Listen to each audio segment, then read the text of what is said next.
Esta tarde, la Real Academia de Bellas Artes de Santa Isabel de Hungría de Sevilla celebra solemne sesión de recepción como académico de honor del ilustrísimo señor don Víctor Pérez Escolano.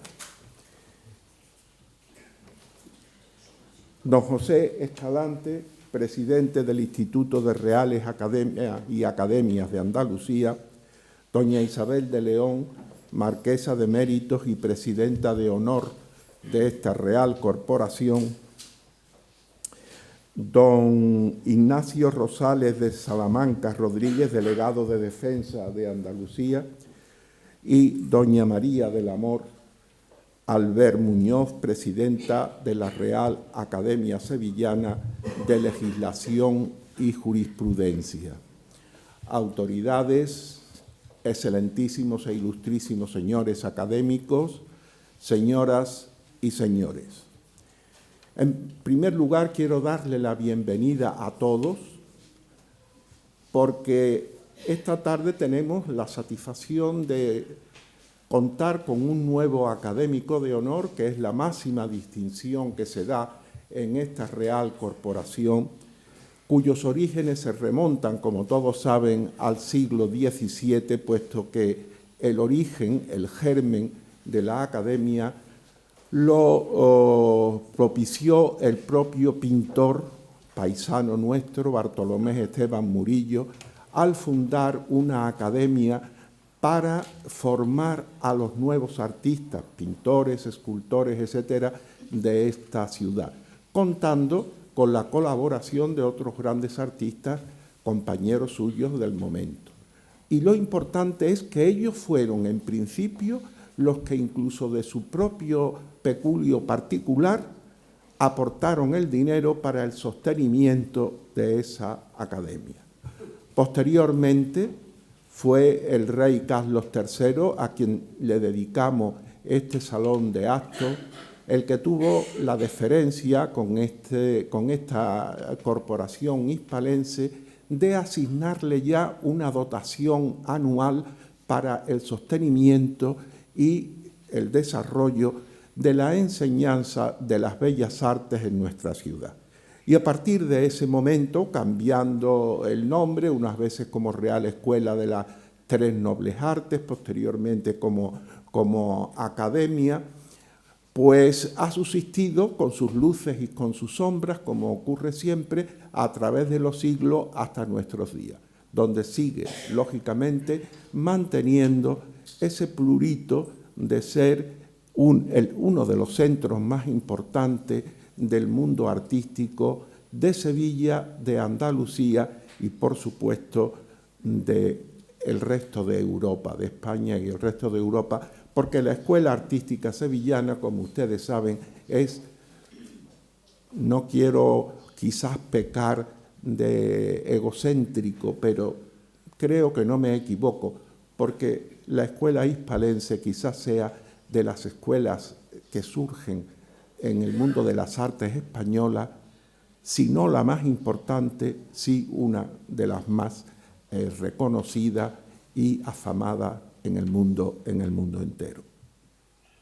Dicho esto, y tras darle la bienvenida a todos ustedes, ya le cedo la palabra a nuestro secretario general, el ilustrísimo señor don Fernando Fernández, quien va a tener a bien leer el acta, la reseña que se hace en el acta del día que se nombró a don Víctor Pérez Escolano como académico electo del grupo de académicos de honor que está presidido por Su Majestad la Reina doña Sofía de Grecia. Y dicho esto, le cedo la palabra a don Fernando.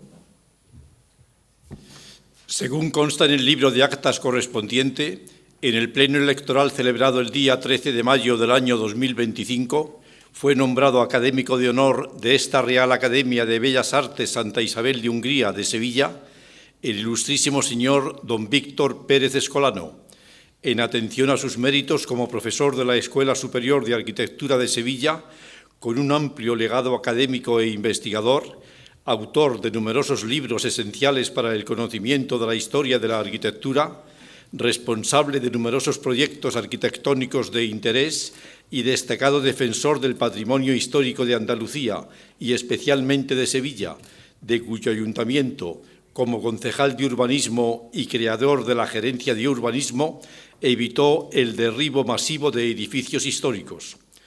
Fue propuesto por el Pleno de la Junta de Gobierno, constituida por los señores González Gómez, Sánchez Núñez, Torres Martínez, Ruesga Navarro, Cabeza Méndez, Casquete de Prado y Sagrera y Fernández Gómez, de todo lo cual, como secretario general, doy fe.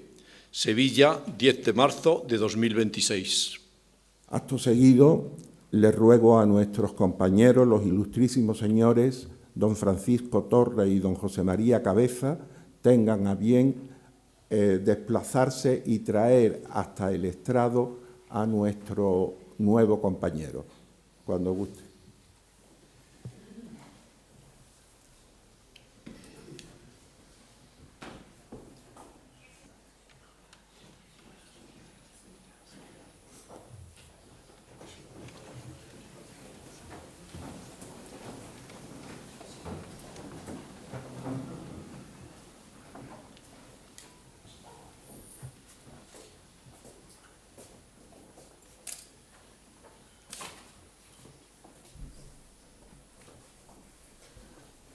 Pueden sentarse.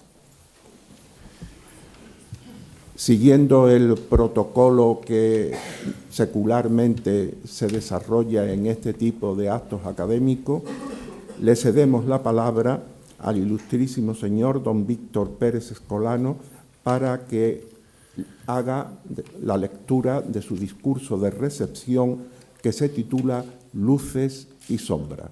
Don Víctor, cuando tenga bien. Presidente y Junta Directiva de la Academia de Bellas Artes de Sevilla, presidente del Instituto de Academias de Andalucía, señoras y señores académicos, autoridades, señoras y señores. El honor de formar parte de la Academia de Bellas Artes de Sevilla ha de ser correspondido mediante un discurso apropiado. Un ciudadano arquitecto que quiso ser historiador, dedicado al conocimiento y a la docencia, que puede decir en señal de agradecimiento. Pienso que lo mejor es evitar referencias personales y compartir una mirada arquitectónica a la trayectoria de la Academia desde sus inicios, seleccionando un ramillete de arquitectos con los que reconocer algunas referencias del proceso seguido por nuestra ciudad. En 1961 se publicaron los apuntes para la historia de la Academia de Bellas Artes de Sevilla, de Antonio Muro Orejón. El libro reunía sus fases sucesivas. Primera, la Real Escuela de las Tres Nobles Artes de Sevilla, 1771 a 1827. Segundo, Real Academia de Nobles Artes de Sevilla, hasta 1849. Tercero, la Academia de Bellas Artes de Sevilla hasta 1935, extendida por Muro a una cuarta hasta 1957. Un itinerario donde se nos muestra un conjunto de hechos y sus protagonistas que me ha servido de base de partida.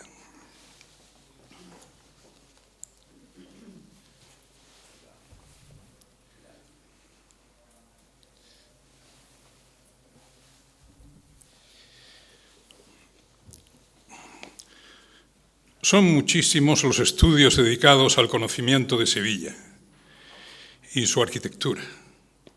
En los más de 2 siglos y medio de existencia de la Academia. Pero este tipo de exposición oral no puede detenerse en referir sus fuentes, que quedan representadas en el libro de Muro. A manera de frontispicio, solo haré una excepción. Citaré el trabajo que no hace mucho fue dado a conocer por los jóvenes arquitectos Pedro Mena y Javier Navarro de Pablos con Pilar Canterla. Nueva planta de la ciudad de Sevilla, 1771-1795, basado en el plano mandado hacer por el asistente Pablo de Olavide, levantado por Francisco Manuel Coello y grabado por José Amat. Aparecido en ese momento crucial de la Ilustración, ha sido ahora recreado y pormenorizado, pero este discurso tampoco puede estar acompañado de imágenes. Las esenciales figurarán cuando se publique. Paso a compartir con ustedes 6 miradas arquitectónicas en las que una selección de protagonistas, casi siempre académicos, esbozan un recorrido por diversos momentos de Sevilla contemporánea, con sus luces y sus sombras. 1. Lucas Cintora, Arquitectura sobre arquitectura, de lonja de mercaderes a archivo de Indias. La sabia decisión de crear el archivo de Indias en el edificio que fuera lonja de mercaderes se tomó con el propósito de la puesta en valor, inventario y reunión de los documentos de naturaleza americanista, entonces en el Consejo de Indias de Madrid, en el Archivo Central de Simancas y los de la Casa de Contratación de Sevilla y Cádiz. Los testimonios de la gran historia de la carrera de Indias, reunidos en un espacio representativo del gran impulso global de la monarquía hispánica. Trasladado a Cádiz, la institución del comercio americano, el edificio perdió su función, ocupándose la planta alta con viviendas. El proyecto de lonja de mercaderes de Juan de Herrera, arquitecto por excelencia, respondía a una idea creadora, unitaria, pero de desarrollo complejo, en el que Miguel de Zumárraga destacó entre sus ejecutores. Sería la tercera obra destinada a componer con la catedral y el Alcázar el núcleo central de Sevilla inscrito en 1987 en la lista del Patrimonio Mundial de la UNESCO. Pero es oportuno recordar que mientras la catedral y el Alcázar habían sido declarados monumentos histórico-artísticos de carácter nacional en 1928 y 1931, el Archivo General de Indias no lo sería hasta 1983. Reinando Carlos III, el proyecto de integración del Archivo General de Indias en la lonja de mercaderes se encomendó a Lucas Cintora, arquitecto navarro asentado en Sevilla, que llegaría a ser director de arquitectura en la Real Escuela de las Tres Nobles Artes.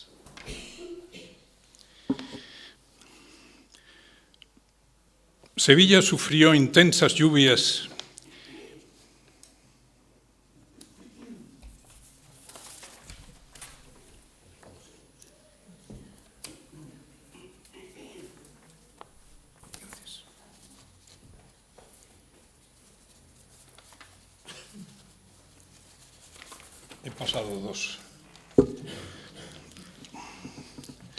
En 1785 se iniciaron las obras de adaptación de los espacios destinados a archivo en la planta alta, siendo la decisión más relevante la sustitución por arcos, las divisiones que compartimentaban el espacio abovedado, así como la escalera,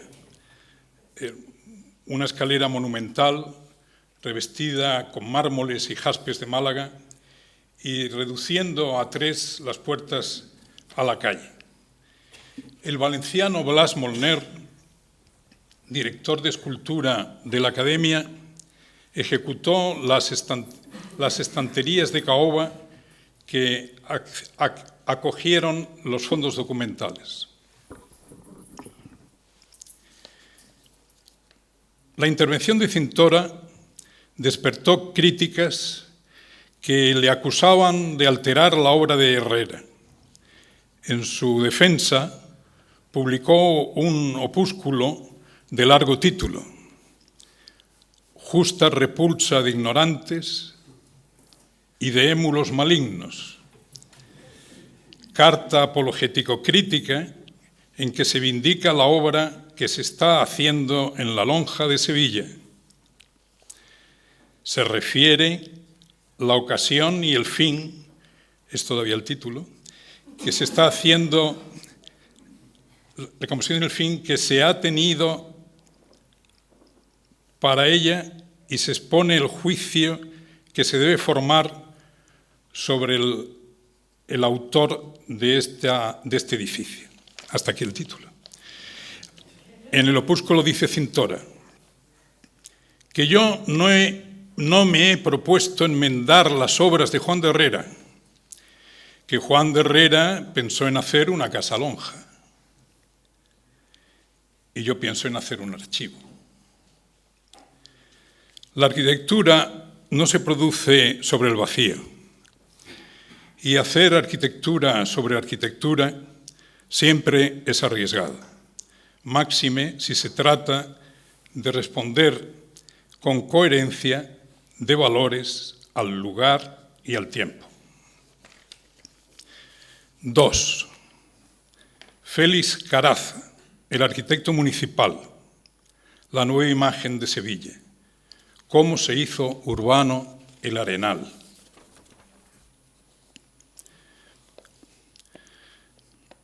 Sevilla sufrió intensas lluvias y graves inundaciones a finales de 1783 y principios de 1784, siendo asistente de la ciudad Pedro López de Lerena.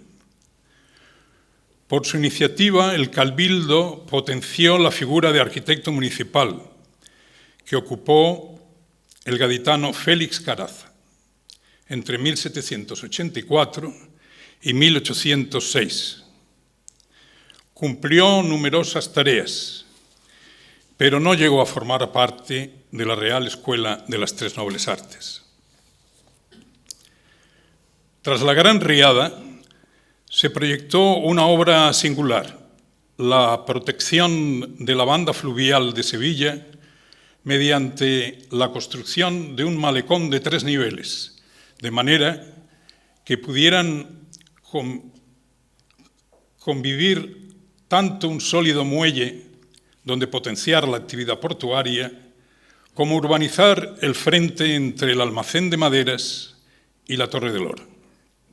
Es decir, transformar el Arenal de Ribera en paseo, un paseo elevado, otorgar nueva imagen al escenario más representativo del paisaje urbano de Sevilla. Y en la orilla derecha, el murallón de defensa de Triana, donde el puente de barcas desde el puente de Barcas hasta Santa Ana, dotándole de muelles accesibles por rampas que hoy conservan su aspecto. Caraza afrontó objetivos acordes con las raíces geográficas de Sevilla. En su emplazamiento, en el borde profundo del estuario, territorio que preservó la sustancia litoral de las mareas, donde la ría y el río Grande se encuentran, tanto en el palpitar calmado de sus aguas como en la alteración de sus impulsos violentos. Caraza entendía Sevilla en esa dimensión territorial y para conseguir una mejora del circuito navegable proyectó la Corta de la Merlina en 1792 y en 1803 publicó sus observaciones sobre la naturaleza y propiedades de los ríos contraídos del Guadalquivir. Hermoso título. En la escala arquitectónica también intervino en el nuevo paseo al sur, en las últimas naves de las antiguas atarazanas, donde se había establecido la aduana, proyectó su nueva fachada hacia el río. En el opuesto, en el encuentro con el espacio exterior de la Puerta de Triana y el tránsito por el puente, se levantó un triunfo al misterio inefable de la Santísima Trinidad, del que hizo planos y maqueta, ocupándose de la escultura, de nuevo, Blas Molner. Sobre un basamento y cuerpo triangulares se elevaban 3 columnas que sostenían la representación de la divinidad en la tríada de personas. Referente cercano, anterior y barroco, es el dedicado a San Rafael en Córdoba, entre la mezquita y la Puerta del Puente. Para los de la Santísima Trinidad debemos dirigir la mirada más lejos, a la Europa central, destacando el de Olomouc, en Moravia, Chequia, incorporado a la lista del Patrimonio Mundial en el año 2000. Perdido el de Sevilla, al menos existen buenos testimonios. Así, el cuadro de autor anónimo de hacia 1835 aparece en su margen izquierda, como parte de una escena elocuente, con puestos de venta, como hoy en día, y la concentración de un amplio grupo de personas acudiendo a alguna convocatoria. Y en el centro de la composición, el puente de Barcas y Triana, con la extensa construcción restante del castillo que ocupara la Inquisición hasta el siglo XVII. También podemos apreciar el monumento trinitario en el mejor panorama fotográfico de la reciente obra del Paseo y los Muelles, puestos para iniciar su actividad. En la composición de 7 tomas que realizó Jean Laurent hacia 1866, aparecen el nuevo puente metálico de Isabel II y el triunfo de la Trinidad, antes de su desaparición durante el sexenio revolucionario. ¿Cómo surgió un monumento público dedicado a la Santísima Trinidad? La religiosidad barroca, tan arraigada en Sevilla y en toda la región, ¿cómo convive con el proceso ilustrado? ¿Era posible un catolicismo renovado, conforme al progreso del pensamiento? Recordemos la persecución sufrida por Olavide. Fray Diego José de Cádiz, predicador capuchino, valedor de la pugna contra las luces y con frecuente presencia en Sevilla, fue impulsor del culto al Señor del Gran Poder y a la Divina Pastora, además de la devoción a la Santísima Trinidad, pues su trisagio se siguió publicando y rezando. Más joven, José María Blanco Wythe, sevillano de ascendencia irlandesa, es su contrapunto. Quizá escuchara los sermones del fraile capuchino. Fue ordenado sacerdote en 1800, año de la terrible calamidad de fiebre amarilla que afligió a Sevilla, y se adscribió a la Escuela de Cristo de la Natividad, cuyo oratorio, entonces recién terminado, permanece a las espaldas de la iglesia de la Santa Cruz. Un prisma estricto, obra del arquitecto Fernando Rosales, profesor de la Real Escuela de las Tres Nobles Artes, y en 1810 director de la sección de arquitectura. En su interior, en retablo dístilo, un recompuesto Calvario, Cristo crucificado y su madre. Ello es eco de la experiencia espiritual de la Santa Cueva de Cádiz. Oratorio bajo del arquitecto Torcuato Cayón, espacio de austeridad absoluta, presidido por un poderoso Calvario, iluminado cenitalmente, donde Cristo está acompañado por su madre, por María Magdalena abrazada a la cruz y por Juan y las otras dos mujeres. Espacio de penitencia, donde meditar el sermón leído desde enfrente, sobre tarima baja, en el que un pietismo nuevo pugna por trascender la religiosidad contrarreformista. En sus cartas desde España, Blanco Wythe nos relata esa religiosidad dominante, describiendo las rogativas de 1801 en el interior de la Catedral de Sevilla.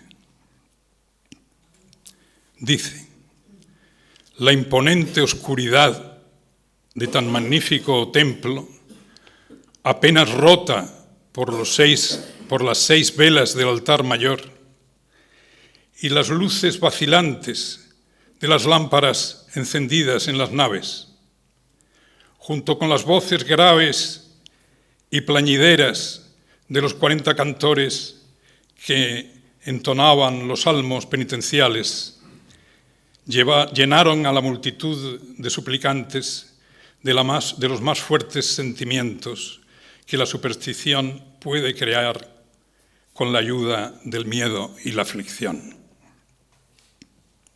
Exiliado en Inglaterra, Blanco Wythe ingresó en la Iglesia Anglicana en 1812, fecha del fin de la ocupación napoleónica de Sevilla.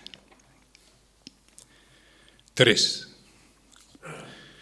Melchor Cano, la extensión meridional de las Delicias del Río, Canuto Carroza, el ingeniero académico, el puente metálico de Triana y el faro de Chipiona. Los vaivenes del reinado de Fernando VII, de Deseado a Felón, concluyen con lo que se ha llamado la década ominosa. Pero la arquitectura y la creación artística en general, incluso en tiempos despreciables, pueden manifestarse con obras valiosas. Así, entre 1825 y 1833, la ciudad de Sevilla tuvo al frente a José Manuel Arjona, impulsor de la continuidad hacia el sur del nuevo paisaje fluvial urbano, ideado para el ocio y destinado a ser atravesado por el tráfico rodado. Demolido el fragmento de muralla a la albarrana Torre del Oro, el espacio exterior pudo ser incorporado de la mano del madrileño Melchor Cano, formado en la Academia de San Fernando, director de arquitectura de la de Sevilla y maestro mayor de la ciudad entre 1826 y 1840. El pintoresco paisaje que se abría por el camino de la Bellaflor hacia el meandro de Gordales se hizo más umbroso, rematándose con los jardines que tomaron el nombre de Delicias de Arjona, al cuidado del botánico y jardinero Claudio Boteló, convirtiéndose en lugar favorito de la clase acomodada. También se transformaron los suelos extramuros inmediatos al Paseo del Arenal, fronteros con la Universidad de Mareantes, formándose lo que se denominarían Jardines de Cristina por la esposa del rey, e inaugurándose en 1830. Lamentablemente, en mi opinión, un siglo después, con ocasión de la Exposición Iberoamericana, estos jardines fueron demediados para levantar el hotel que cercenó la privilegiada continuidad de paseos, jardines y vistas, como aparece en la que Alfred Guesdon tomó desde un globo.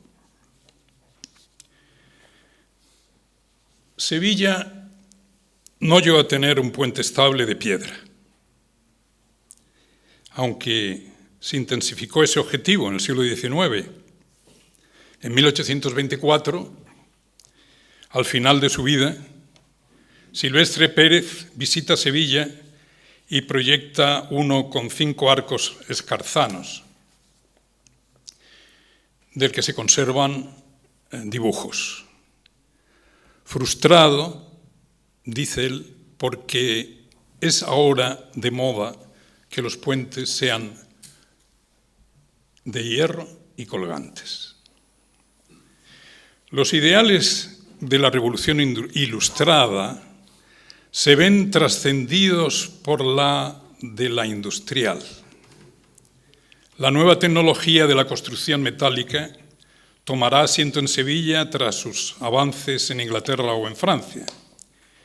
En efecto, en el panorama fotográfico de Logan aparece el nuevo puente de Triana, proyectado en 1845 por Gustave Steinacker y Ferdinand Bernardet, siguiendo el sistema Polonceau de arcos de fundición aplicado en el puente del Carrousel de París. La materia prima procedía del pedroso y las piezas metálicas se fabricaron en la fundición que el catalán Narciso Bonaplata levantó intramuros en la Collación de San Lorenzo. Fue el segundo puente de sus características construido en España y en su terminación, dilatada hasta 1852, intervino el ingeniero de caminos navarro Canuto Corroza, que formó parte de la Real Academia de Bellas Artes de Sevilla entre 1850 y 1857. Poco después, en 1859, se inauguró el ferrocarril entre Córdoba y Sevilla, cuyo trayecto inmediato al río llegaba a una estación situada en la explanada de Armas. Una nueva y mayor, inaugurada en 1901, cubrió sus andenes con estructuras metálicas y vidrio que, al ser de término, se manifiesta en la fachada entre cuerpos neomudéjares. En principio, se mantuvo la relación visual con el río y la orilla opuesta, así con la fábrica de Pigman instalada en la antigua Cartuja de Santa María de las Cuevas. Luego, el muro de Torneo lo cegaría hasta las vísperas de 1992. Tiempo de ingenieros. Canuto Corroza fue un eslabón importante para entender a Sevilla en el Guadalquivir, como antes lo fue Caraza. Desarrolló estudios de navegación, pero hay que remarcar un hito en la apreciación tanto simbólica como funcional: el faro de Chipiona, gestionado desde el puerto de Sevilla, desde el inicio y hasta hoy. Corroza elaboró los primeros estudios y propuestas, siendo Jaime Font su autor. Jean Lohan también dejó su testimonio fotográfico. Además de asistir a la navegabilidad, su poderosa y esbelta arquitectura de 63 metros de altura, columna inmensa, evoca la antigua Caepionis Turris que existiera en la embocadura del Ligustinus. 4. Balbino Marrón, de la otra corte ilustrada a la Sevilla de la Revolución Liberal. 1869. La frustrada creación de la Escuela Especial de Arquitectura de Sevilla. Balbino Marrón, vizcaíno de Areaza, académico de la de Nobles Artes, fue el arquitecto más destacado de los años centrales del siglo XIX en Sevilla, compaginando su condición de arquitecto municipal con el servicio a los duques de Montpensier, residentes en Sevilla desde 1849. Extramuros, inmediato a la ribera, Marrón adaptó la Universidad de Mareantes como Palacio de San Telmo. Cercano al Alcázar, operaban como símbolos de la realidad y el deseo. También fue un nuevo y creativo episodio el de la residencia de los duques en Sanlúcar de Barrameda, cercana a la de los Medina Sidonia, la que fuera casa nobiliaria de mayor poder económico en la etapa más fructífera de la Sevilla americana. Otra historia de declive y ascenso con la elocuencia de la arquitectura. En Sevilla, Balbino Marrón ordenó el Prado de San Sebastián para acomodarlo como campo de feria que pintara Joaquín Domínguez Becker. En el espacio detraído de la Merced trazó la plaza Salón del Museo y en ella alzó con austero gusto neoclásico la fachada del trío institucional: museo, escuela, academia.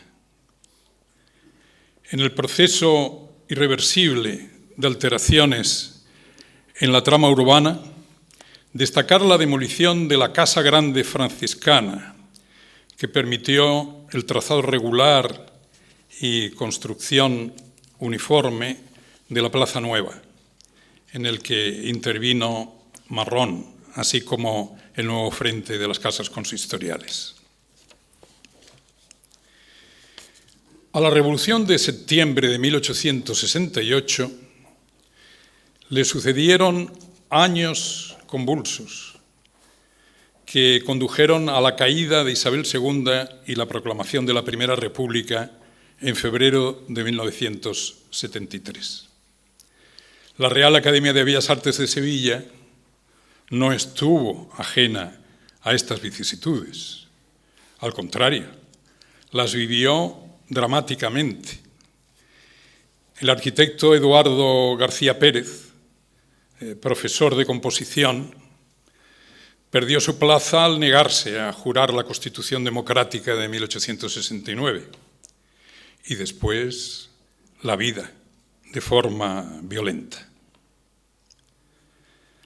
Suprimidos los estudios académicos de maestro de obras con su validación en la capital, había que cursar en la Escuela Especial de Madrid para alcanzar la condición de arquitecto. Así fue con Juan Talavera de la Vega, que ocupó interinamente plaza de arquitecto municipal en 1868, y al servicio de los Montpensier también, tanto en el Palacio de Sanlúcar de Barrameda, dotándolo de su aspecto neomudéjar, como en San Telmo, en especial en los jardines románticos, donde realizó el templete de la Isleta de los Patos o el pabellón de ángulo, conocido como Costurero de la Reina, así como los planos para su cesión como parque público. El sexenio revolucionario es muy importante en la renovación de la titulación y estatuto de los arquitectos en España. Funcionando ya la Escuela Especial de Arquitectura de Madrid, la Academia de Bellas Artes de San Jorge solicitó la creación de la Escuela de Arquitectura de Barcelona. Las clases se iniciaron antes de que en 1875 se declarara formalmente su constitución. En este éxito tuvo un papel principal el arquitecto Elies Rollén, imbuido de los ideales de la Renaissance catalana, moviendo los contactos adecuados en Madrid y siendo su primer director. Para nuestra particular historia, aquella coyuntura también fue relevante, aunque frustrada. La Academia de Bellas Artes de Sevilla había solicitado en el convulso 1869 la creación de la Escuela Especial de Arquitectura, pero su iniciativa fracasó. Al no contar con una atmósfera equivalente a la de Barcelona, ni con la personalidad semejante a Elies Rollén. Con el retorno del absolutismo ya no hubo opción, y las escuelas de Madrid y Barcelona quedaron como únicos referentes de la historia de la enseñanza de la arquitectura en España, focos de nuestra cultura arquitectónica contemporánea y de su reflejo internacional. Sevilla hubo de esperar a otra ventana de oportunidad, casi un siglo después, con la renovación y extensión de los estudios técnicos superiores, la formación de profesionales necesarios para el desarrollo económico de una nueva fase del franquismo. 5. José Sáez López. La reforma interior, Aníbal González, la exposición iberoamericana y la crisis de 1925 con los arquitectos regionalistas. Al final del siglo XIX, algunos arquitectos académicos de Sevilla prolongan el eclecticismo que conduce al fenómeno regionalista, que será preponderantemente en la segunda década del siglo XX. Son José Gallego Díaz, José Gómez Otero, José Sáez López. Gallego fue fue el autor del proyecto de edificio para nuevos juzgados en la calle Almirante Apodaca, hoy sede de los archivos históricos municipal y provincial. Gómez Otero, activo en el Alcázar, fue el iniciador de una saga de arquitectos, sus hijos José, Antonio y Aurelio, y su yerno, Aníbal González. José Sáez López, riojano, destacó como arquitecto municipal entre 1894 y 1913. Entre sus obras, señalar la intervención con integración de importantes piezas arqueológicas en la casa para la condesa de Lebrija, Regla Manjón, que en 1918 fue la primera mujer elegida académica. En el proyecto general de reforma interior de Sevilla, de 1895, planteó un conjunto de ensanches viarios del casco antiguo. Las nuevas alineaciones, y rasantes conllevaban una amplia renovación inmobiliaria, con demoliciones que ahora nos sorprenden. Destacar la del Colegio de Santa María de Jesús, origen de la Universidad Hispalense, para la apertura de una gran vía desde la Puerta de Jerez hasta la Catedral y las casas consistoriales. Otras previsiones del plan no se llevaron a cabo, o lo hicieron con extraordinaria lentitud y parcialmente, como el eje este-oeste, ejemplo de nuestra torturada gestión urbanística del siglo XX. El eclecticismo en el uso de los estilos históricos se vio acompañado por brotes nuevos que habían emergido en ciudades europeas y con gran fuerza en Barcelona. El eco modernista se refleja en algunos encargos particulares, por breve tiempo, ya que pronto se manifestó una resistencia municipal que culmina en 1910 con la convocatoria del concurso para la exposición hispanoamericana. Entre solo tres propuestas, se eligió la de Aníbal González y Álvarez Osorio, con el beneplácito de la Academia de Bellas Artes. Sus pabellones agrupados abrazarían el Parque de María Luisa, reordenado por Forestier entre 1912 y 1914. Derrotado lo exótico, potenciado lo propio, mudéjar, plateresco, y cuidando los oficios, se reafirmaron los valores regeneracionistas conservadores, en lo que se denominó estilo sevillano y luego regionalismo, en los edificios levantados en los ensanches, como el grupo situado en el segmento de la avenida que sustituyó a la calle Génova. Un reconocimiento general coincidente con los largos y complicados años de la construcción de la exposición iberoamericana, no obstante, llevaría a la Academia de Bellas Artes de Sevilla a una grave crisis. Entre 1917 y 1923 habían ingresado Aníbal González, Juan Talavera Heredia y José Gómez Millán, arquitectos representativos de la nueva generación, junto a alguno otro no académico, como José Espía Muñoz. Su copiosa producción contribuyó tanto a la transformación del casco antiguo como a la colmatación de los bordes y primeros intentos expansivos. En 1917, cuando ingresa Aníbal González en la Academia, los pabellones de la Plaza de América de la exposición están casi concluidos, respondiendo a la propuesta original del concurso de 1911, límite meridional del parque. Pero en el sector situado al este, parte del Prado de San Sebastián, el conjunto previsto de pabellones se había convertido en un monumental proyecto unitario, la Plaza de España.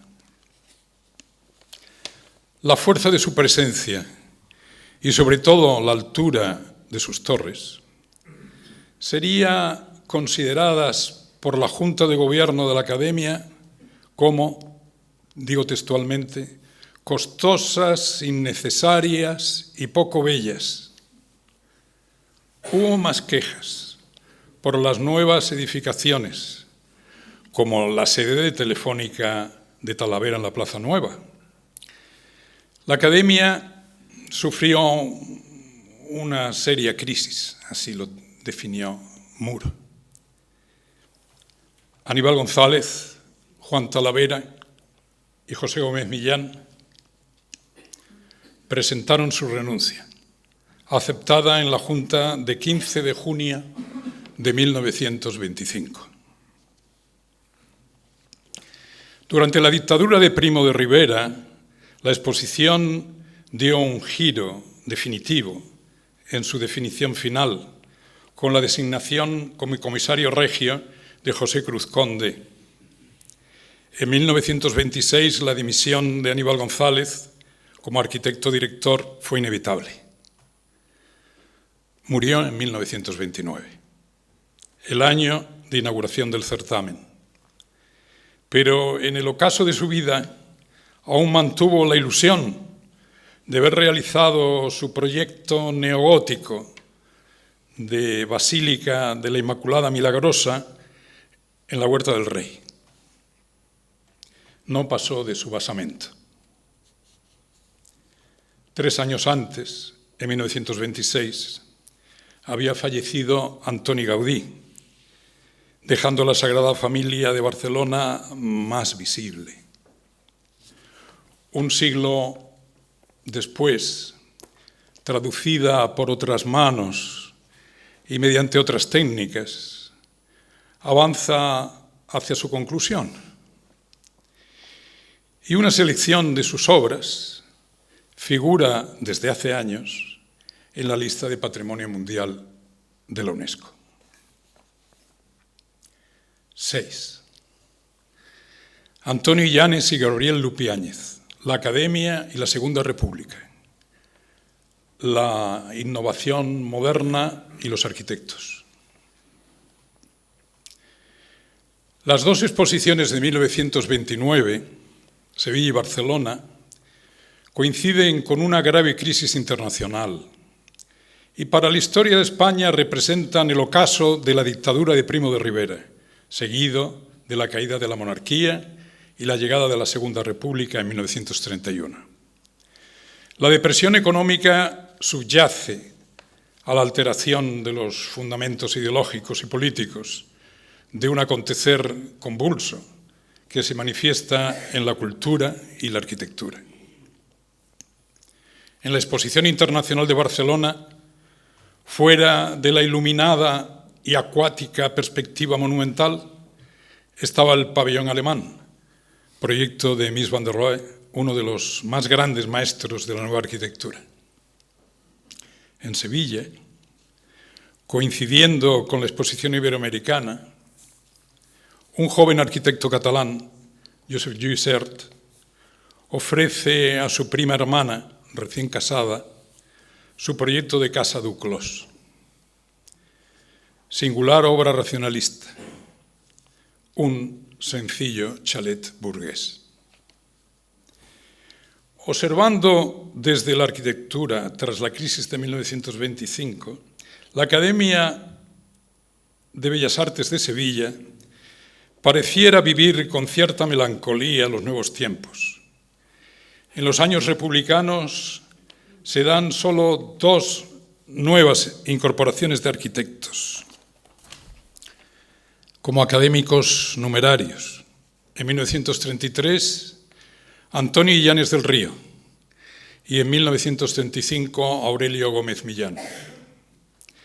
Ya en el franquismo, en 1939, lo haría Antonio Delgado Roy, al tiempo que reingresaba años después, Juan Talavera y Heredia. Y en 1947, Alberto Balamontín de Horta, destinado a ser el primer director de la Escuela de Arquitectura de Sevilla. Antonio Illanes fue autor del pabellón de la Marina Mercante en la Exposición Iberoamericana, un ejercicio deco, variante moderada de la innovación, que tuvo su apogeo en la Exposición de Artes Decorativas de París de 1925. Su habilidad proyectual y la diversidad de su registro se demostró en el edificio clasicista del Banco de España, en la Plaza de San Francisco, y de modo diferente avenida abajo en el edificio Aurora. Se podría decir que ante los ojos de la Giralda, un académico alzaba del suelo más que un modesto rascacielos, un insólito mirador. Me permitirán que me refiera a otro arquitecto más joven que no llegó a ser miembro de la Academia de Bellas Artes, pero que representa a la arquitectura moderna en Sevilla, Gabriel Lupiáñez Geli. Fallecido a edad temprana, era hijo del doctor Gabriel Lupiáñez Esteve, catedrático de Patología Médica, decano de la Facultad de Medicina y rector de la Universidad de Sevilla. Buen dibujante, por otra parte, fue académico de esta institución a partir de 1904 y también de la de Buenas Letras. Me imagino al joven Lupiáñez, recién titulado, entre los escritores reunidos en el acto del mes de diciembre de 1927 en el Ateneo. En ese mismo año traza el proyecto de una de las obras más significativas de Sevilla de ese tiempo, el Mercado de la Puerta de la Carne, una estructura visible de hormigón armado. Ojalá pudiera rescatarse de la desidia. También suyo es el Instituto Anatómico Forense y del mayor interés su propuesta de ensanche de Sevilla hasta Itálica como ciudad funcional, publicada en 1935 como encarte en la fugaz Revista de Poesía. Establecida la modalidad de académico correspondiente, entonces, para no residentes, el primer arquitecto en serlo, precisamente en 1925, fue Francisco Javier de Luque, sevillano asentado en Madrid, autor de las fachadas del ángulo suroeste de la catedral. Le seguirán figuras de la Exposición Iberoamericana, Martín Noel y Manuel Piqueras, autores de los pabellones de Argentina y Perú, y Vicente Traver, sustituto de Aníbal González y autor del Teatro Casino, que fuera pabellón de Sevilla. En 1934 fue elegido Pablo Gutiérrez Moreno, vinculado a las misiones pedagógicas de la Institución Libre de Enseñanza. Consolidado el franquismo en 1952, la Academia dio un paso significativo, afrontando la relación entre urbanismo y estética en Sevilla. Un ciclo de conferencias a lo largo del año, editado seguidamente, en el que los intervinientes, no solo académicos, mostraron la complejidad y las contradicciones de ambos términos, aquí y entonces. Habrá que volver para retomar aquel entonces y discurrir sobre la academia y la arquitectura hasta aquí y ahora. Coda.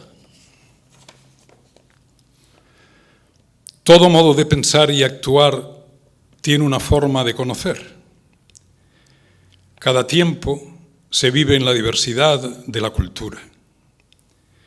Y los relatos que construyen itinerarios también expresan las coordenadas de su principio y fin. Este discurso también concluye. Avanzar en el tiempo con nuestro argumento, la mirada sobre la arquitectura con sus luces y sus sombras, a través de la historia de la Academia de Bellas Artes de Sevilla, ha tenido el referente de Antonio Muro y sus apuntes para la historia. Cuando aparecieron en 1961, la Escuela Técnica Superior de Arquitectura de la Universidad de Sevilla estaba concluyendo su primer curso académico, casi un siglo después del propósito fallido de crear la Escuela Especial de Arquitectura. Reitero mi agradecimiento a la Academia de Bellas Artes de Sevilla, que me distingue al acogerme entre sus miembros. Cuando nuestro presidente me comunicó el deseo de la Junta de Gobierno de proponer mi candidatura como académico de honor, me produjo una extraordinaria sorpresa. ¿Cómo reconocerme entre tan buenos y notables compañeros que lo han sido y lo son ahora? Gracias en particular a Juan Ruesga y Francisco Torres, que me han iniciado. Lo hago del modo que me corresponde y satisface en mi condición de profesor universitario, celebrando el fundamento común de ambas instituciones. Digo con alegría: pos iocundam senectutem, vivan academias.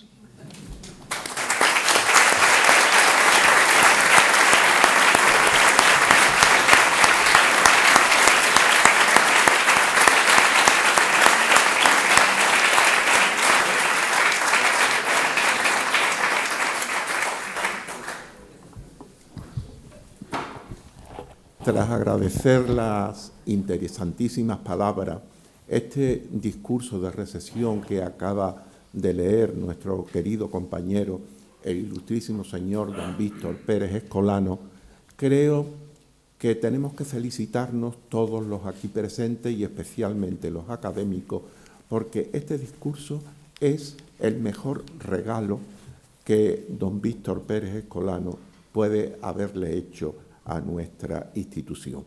No solo por el rigor metodológico y la riqueza de datos de los que ha hecho acopio, sino también por la emoción que ha puesto en su lectura y en su exposición. Por eso quiero, lógicamente, darle la bienvenida en nombre de todos nosotros a don Víctor Pérez Escolano y pedirle, por favor, que se acerque al estrado.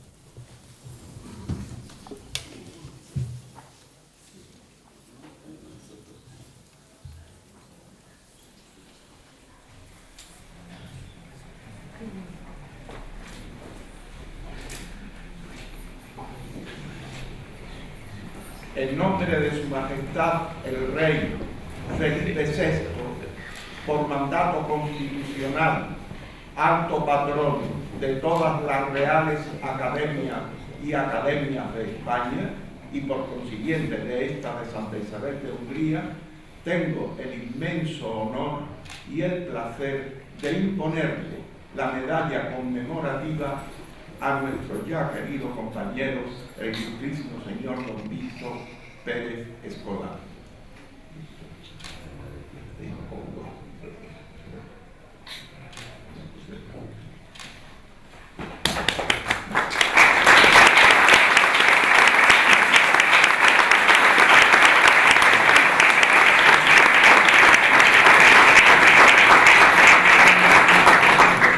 a continuación le hago entrega del título, del diploma que le acredita como académico de honor de esta Real Corporación.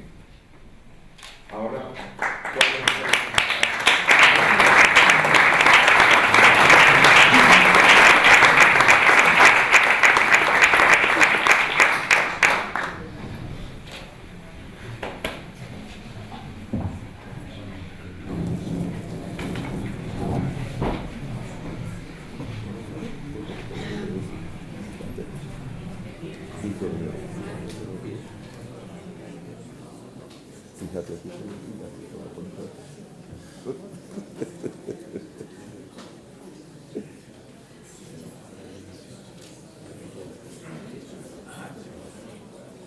te voy a presentar. ¿Conoces a Isabel? Isabel, que es la sobrina nieta de la condesa.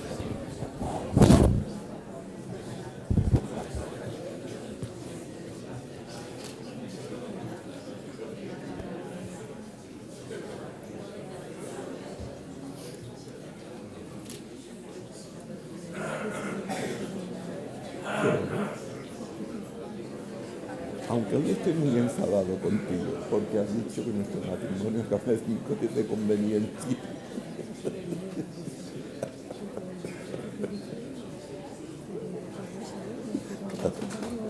Fíjate, me está fijando cómo está un horror.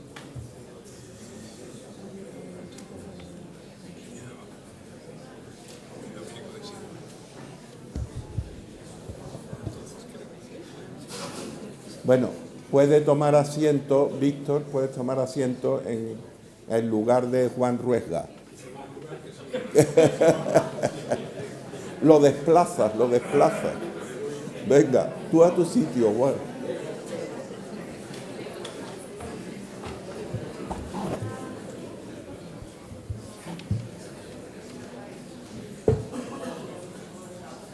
Bueno, pues a continuación, y para cerrar el acto, vamos a dar la palabra al ilustrísimo señor don Juan Ruesga Navarro, quien tendrá durante un cuarto de hora, 20 minutos. Menos. Sí. Mejor.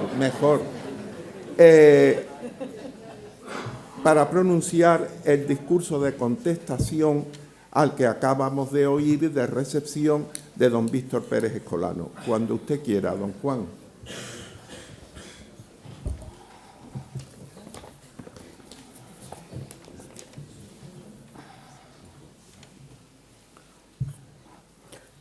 Con su permiso, señor presidente.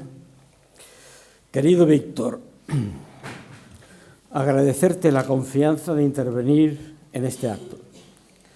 Oportunidad que también agradezco a la generosidad del académico Francisco Torres, ya que ambos hemos estado contigo para preparar este día desde que el presidente de la Academia propuso tu nombramiento. Nos quedan unos buenos ratos pasados juntos en la cafetería del Alfonso XIII, un buen sitio para 3 arquitectos sevillanos. Excelentísimo señor presidente de la Real Academia de Bellas Artes de Santa Isabel de Hungría, académicos, académicas, autoridades, señoras y señores. Hemos recibido hoy como académico de honor al arquitecto e historiador Víctor Pérez Escolano. Y como hemos podido apreciar en su brillante discurso de ingreso, ha buscado su lugar en esta institución mirando en el interior de esta, en su historia, en sus actas y documentos, para encontrar el hilo que entreteje las vidas y trayectorias de los académicos arquitectos con su tiempo, con su obra y con esta academia. Con luces y sombras, como muy bien ha titulado su discurso, hasta entender que formamos parte del trabajo esforzado de sucesivas generaciones comprometidas en buscar y mantener lo mejor de las bellas artes sevillanas. El tema queda abierto para que en un futuro más o menos inmediato sea recogida su reflexión y continuada hasta nuestros días. porque creo que aún nos falta distancia para ser conscientes de la brillantez e importancia de muchos de los arquitectos que han estudiado en la Escuela de Arquitectura de Sevilla desde que se abrieron sus puertas hasta el presente y cómo las sucesivas promociones han mejorado la arquitectura y la vida de esta ciudad. Es muy significativo, como hemos oído, que sea la de Sevilla la primera escuela inaugurada en el siglo XX, tras Madrid y Barcelona, que lo fueron en el siglo XIX. Un recuerdo a su fundador y primer director, el arquitecto Alberto Balbondín de Horta, por supuesto, también académico de esta casa, que marcaba impronta a los nuevos alumnos desde el primer curso en su asignatura de análisis de formas arquitectónicas. Permítame en este acto tan significativo de nuestra vida académica plantear una cuestión que nos preocupa. ¿Qué utilidad tienen en nuestros tiempos las academias?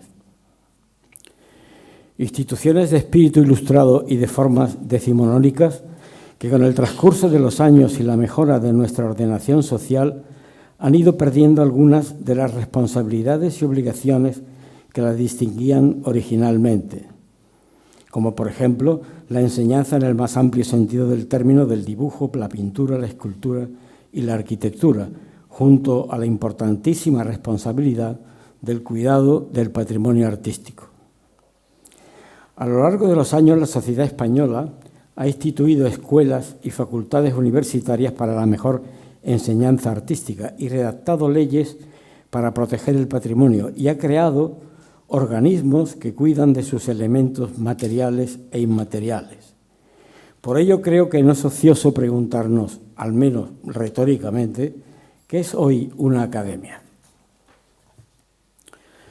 Según la legislación vigente, una academia es una corporación de derecho público dedicada a promover, generar y difundir conocimiento científico, artístico o cultural, actuando como agente del sistema andaluz del conocimiento. Por ello, todas las academias estamos incardinadas en la Consejería de Universidades, Innovación e Investigación. Tengo que reconocer que al principio la norma me pareció un tanto extemporánea, pero con el paso del tiempo y de los hechos vistos, si lo pensamos bien, nos da otro sesgo y quizás nos sitúa en el presente y desde luego con más futuro.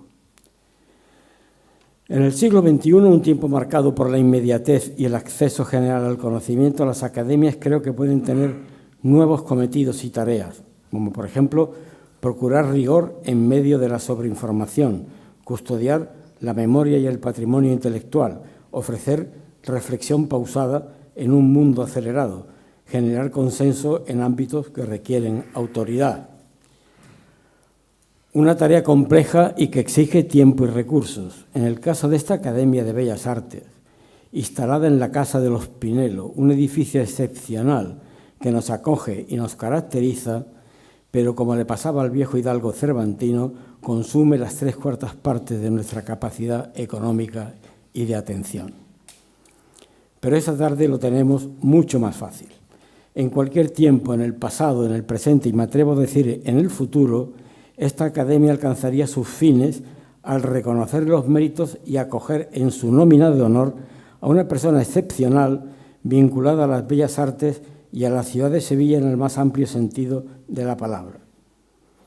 Comentar en breves minutos la trayectoria y obra de nuestro académico es tarea imposible, pero sí me detendré en los reconocimientos y responsabilidades a lo largo de su trayectoria. Víctor Pérez Escolano es catedrático de Historia de la Arquitectura y del Urbanismo en la Escuela Técnica Superior de Arquitectura de la Universidad de Sevilla y obtuvo el título de arquitecto y el de doctor en dicha escuela. Ha sido pionero en España de la figura del arquitecto investigador y está considerado como uno de los principales estudiosos de la arquitectura en nuestro país y uno de los grandes defensores del patrimonio histórico de Andalucía. Ha ocupado importantes cargos que lo definen como presidente de la Comisión Andaluza de Museos, miembro de la Comisión Técnica del Patronato del Alhambra y Generalife de Granada, miembro de la Comisión Técnica del Centro Andaluz de Arte Contemporáneo, patrono de la Fundación Arquitectura Contemporánea, de la que ha sido presidente durante una década, patrono de la Fundación Rodríguez Acosta de Granada, vocal de la Comisión Nacional Evaluadora de la Actividad Investigadora. Además, en Andalucía y Sevilla ha sido director del Museo de Arte Contemporáneo de Sevilla, concejal de Urbanismo del Ayuntamiento de Sevilla y director general de Arquitectura y Vivienda de la Junta de Andalucía. Por todo ello y por su labor personal, ha sido distinguido con los siguientes premios. Premio Fama de la Universidad de Sevilla a la trayectoria investigadora. Premio Andalucía de Cultura Andrés de Vandelvira en el ámbito del patrimonio histórico. Premio de Honor de la Asociación de Museólogos y Museógrafos de Andalucía. Socio de Honor de la Asociación Andaluza de Diseñadores. Además, como digo, la Universidad de Sevilla publicó en 2017 el libro Escritos de Víctor Pérez Escolano, Sinuosidades de un itinerario nunca interrumpido, para rendir homenaje a su legado académico e investigador. Por si fuera poco, que no lo es, en 2020 se abrió la convocatoria del Currículum Internacional Víctor Pérez Escolano de doctorado en Arquitectura y Estudios Urbanos. Este currículum internacional está organizado por las Facultades de Arquitectura de la Universidad de Sevilla, de la Pontificia Universidad Católica de Chile, de la Universidad Nacional de La Plata en Argentina y la inmensa Universidad Nacional Autónoma de México. Por todo ello y por muchos otros méritos, obras y logros que no menciono, esta Real Academia de Bellas Artes de Santa Isabel de Hungría se honra en recibir a Víctor Pérez Escolano como académico de honor, en la seguridad de que nos hará mejores como institución. Para terminar, recordaré a José Agustín Goytisolo entresacando y haciéndolas nuestras por unos momentos algunas estrofas de su poema Palabras para Julia, uno de los himnos de nuestra generación.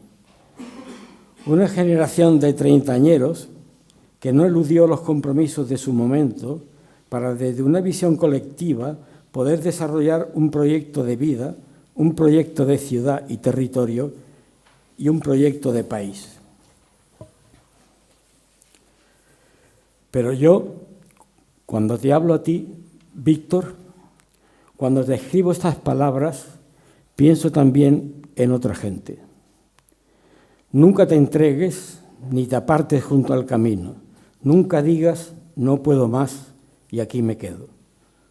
Por lo demás, no hay elección y este mundo, tal como es, será todo tu patrimonio. Muchas gracias.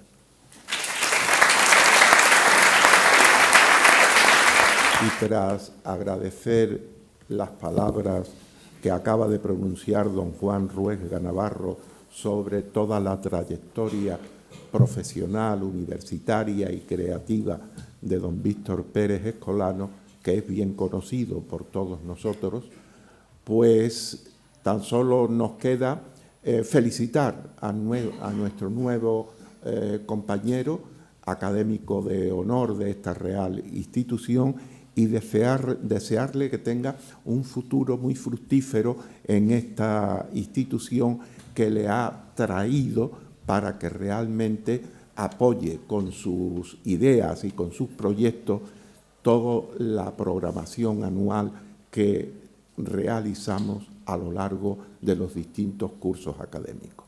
Y ya sin más, agradecer a todos ustedes vuestra presencia y a continuación pues pueden ustedes pasar a tomar una copa y a charlar con los académicos, amigos y compañeros que hoy nos hemos reunido en este salón de Carlos III, muy citado por nuestro nuevo académico y que me ha hecho mucha ilusión porque esta Real Academia, la primera sede que tuvo como escuela fundada por Murillo, fue en la Casa Lonja, hoy Archivo General de Indias. Nada más, se levanta la sesión.